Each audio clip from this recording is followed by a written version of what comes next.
দিনভর বিজেপি প্রার্থী হিরণ চট্টোপাধ্যায় বিভিন্ন বুথে বুথে যাচ্ছেন, বিভিন্ন গ্রামে যাচ্ছেন, মূলত কেশপুর এলাকার একাধিক জায়গায় যাচ্ছেন। কি কি পরিস্থিতি? পরিস্থিতি দেখলেন আজকে গণতন্ত্রের পরিহাস। নির্বাচন হলো না, একটা পরিহাস হলো, প্রহসন হলো।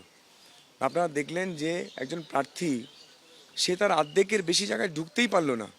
পশ্চিমবঙ্গ পুলিশ, কেন্দ্রীয় বাহিনী সবাই মিলে তাকে চেষ্টা করেও যেতে দিতে পারলো না। একজন প্রার্থীকে যদি যেতে দিতে না পারে, এ তো দেশের লজ্জা। মানে পুরো পাকিস্তান বানিয়ে রেখে দিয়েছে, এই কেশপুরটাকে পুরো পাকিস্তান বানিয়ে রেখে দিয়েছে, যেখানে কেন্দ্রীয় বাহিনী বলছে আমরা আপনাকে নিয়ে যেতে পারবো না। পুলিশ তো ওদেরকে মদত দিচ্ছিল। আপনি দেখেছেন ওসির চেহারা, ওসি পালিয়ে পালিয়ে যাচ্ছে। আপনি যখন কেশপুরে যে জায়গায় আপনাকে গাড়ি ঘুরিয়ে আসতে বাধ্য হলেন, সেখান থেকে আপনি গাড়ি ঘোষালেন, ওখানে ছাপ্পা মারছিল। কেন্দ্রীয় বাহিনী ডিআইজি অফিসার ছিল। আমি সেটাই তো বলছি, আমি তো সকাল থেকে কথাটাই বলছি আপনাদেরকে। দেখুন, আমি মিথ্যা কথা বলেছি? আপনারা হয়তো ভাবছিলেন যে হিরণ তো কোথাও একটা রাগ আছে, মিথ্যে মানি মানি বলছে। আপনারা দেখলেন তো যে ডিআইজি সিআরপিএফ তিনি এসেও বলছেন যে না, এই লুঙ্গি বাহিনীকে আমরা আটকাতে পারবো না। ভাবুন, এটা এটা এটা এটা পশ্চিমবঙ্গ না, এটা পাকিস্তান। কমিশনের কাছে কি জানাচ্ছেন? কমিশনারকে জানাচ্ছি, আমি আমার দলকে বলেছি দল যা নির্দেশ দেবে তাই করুন। দেখুন, আমি দলের অনুগত সৈনিক। দল আমাকে বলেছে এখানে নির্বাচনে লড়তে। বাকি দলকে আমি বলেছি এখানে নির্বাচন হয়নি, মানুষ ভোট দিতে পারেনি, পোলিং এজেন্ট অর্ধেক বসাতে পারেনি। আমি 9টা 10টা সকাল 9টার সময়, সকাল 10টার সময় পোলিং এজেন্ট আপনাদের সামনে গিয়ে গিয়ে বসিয়েছি। হ্যাঁ, 100%। আপনি দেখেছেন তো। রিপোলিং ছাড়া কি করে হবে? কেশপুর পুনর্নির্বাচন ছাড়া এটা কি কোনো নির্বাচন হলো? আপনাদের ওপরে অ্যাটাক করছে লুঙ্গি বাহিনী, হাতে বাঁশ নিয়ে আগুন জ্বালিয়ে। দেখলেন তো কি পাগলু ডান্স করলো। যে পাগলু ডান্সের স্রষ্টা এই অভিনেতা, প্রাক্তন সাংসদ, তার মুখ আর মুখস্থ আজকে মানুষ দেখলো, বাংলার মানুষ দেখলো তো। আপনার চ্যানেলে বসে বসে কত বড় বড় ডায়লগ দিয়েছিলেন তো, কত বড় বড় ডায়লগ, সৌজন্যতা।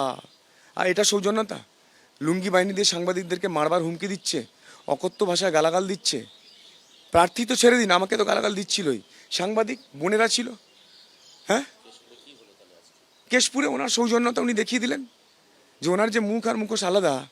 আপনাদের চ্যানেলে বসে যে আপনাদের সাংবাদিকদেরকে পুরোপুরি মিসগাইড করে মিথ্যে কথা বলে এসছেন এতদিন ধরে, এত বছর ধরে, সেটা আজকে দেখলেন আপনার চোখের সামনে। একের পর এক অভিযোগগুলো উঠে আসছিল। অভিযোগ আমি কিছু করছি না, দেখুন, একের আমার পর এক কোনো অভিযোগ নেই। অভিযোগগুলো উঠে আসছিল কালকে, সেটা টাকা থেকে শুরু করে আপনার পিএইচডি। জেলা থেকে টাকা এসছে, ব্যাংক থেকে তোলা হয়েছে, সেই টাকা দেওয়া হয়েছে। কারণ কার্যকর্তাদেরকে আপনি ভোটের আগের দিনকে চেক দেবেন, 500 টাকা 1000 টাকার চেক দেবেন? হবে? হবে কি সম্ভব? নির্বাচন করা সম্ভব হবে? আর এ তো নির্বাচন কমিশনের আন্ডারেই আছে। তো সেই ডকুমেন্টও দেখানো হয়েছে, সমস্ত প্রমাণ করা হয়েছে। ওরা মিথ্যা প্রচার করছিল যে চুরির টাকা নিয়ে যাচ্ছে, টাকা বিলি করা হচ্ছে। আমরা তো প্রমাণ দিয়ে দিয়েছি। আর রইল পড়ে একজন মাধ্যমিক পাস একজন অভিনেতা, তিনি পিএইচডি আর পোস্ট পিএইচডি এটা পার্থক্যই বোঝেন না। আরটিআই যে রিপ্লাইটা দেখাচ্ছে, ওটা তো পিএইচডি রিপ্লাই দেখাচ্ছে। আইআইটি খড়গপুর কোথাও বলেছে যে হিরণ পোস্ট পিএইচডি করছে না এখানে? কিন্তু উচ্চ মাধ্যমিক পাস করেননি তিনি, পিএইচডি পোস্ট পিএইচডির মানে কি বুঝবেন? আমি তো বললাম যে ওনার যদি সন্দেহ হয়, ইলেকশন কমিশনকে তো আপ বলেছে, ইলেকশন কমিশন আমার ক্যান্ডিডেটকে ক্যান্সেল করুক, আর কোর্টে যাক, উনি কোর্টে যাক। সকালবেলা